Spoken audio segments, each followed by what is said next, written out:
കർണാടകയിലൂടെയുള്ള യാത്ര തുടർന്നുകൊണ്ടിരിക്കുകയാണ്.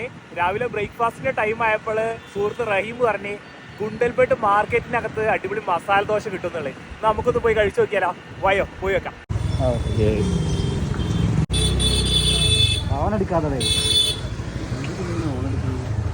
ചില്ലുകൂട്ടിലെ നമ്മുടെ നാട്ടിലെ പോലെ പഴംപൊരി, നെയ്വട, മടക്ക് അങ്ങനെയുള്ള പോലെ സാധനങ്ങളൊന്നുമല്ല. ഇവിടെ മിച്ചറൊക്കെ കാണുന്നത്. അങ്ങനെ നമ്മൾ കൈയൊക്കെ കഴുകി കഴിഞ്ഞ ശേഷം നേരിട്ട് എന്ത് ചെയ്യുക, ഇനി മസാല ദോശ ഓർഡർ ചെയ്തിട്ടുണ്ട്. നമുക്ക് കഴിച്ചോക്കെ എങ്ങനെ ഉണ്ട് എന്നുള്ളത്.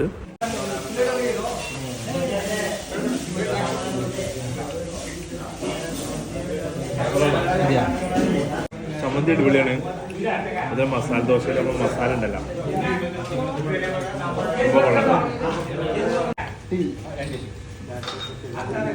പക്ഷെ ചെറിയ ക്ലാസ്സിലുള്ള ചായക്കുള്ള ഇതുണ്ട്. വെള്ളം കൂടുതലില്ല. നമ്മളവിടെ ചില ഹോട്ടലിലൊക്കെ ചായ അടിക്കുമ്പോൾ വെള്ളം കൂടും. ഇവിടെ പാല് കൃത്യമായിട്ട് പാലിന് കിട്ടും. പാലിന് വില കുറവല്ലേ? സൊസൈറ്റിയിലൊന്ന് പോയിട്ട് നോക്കാം, ചോദിച്ചു നോക്കാം. ഇവിടെ സൊസൈറ്റിയിൽ പാലിന് എന്താ റേറ്റ് ഉണ്ട്.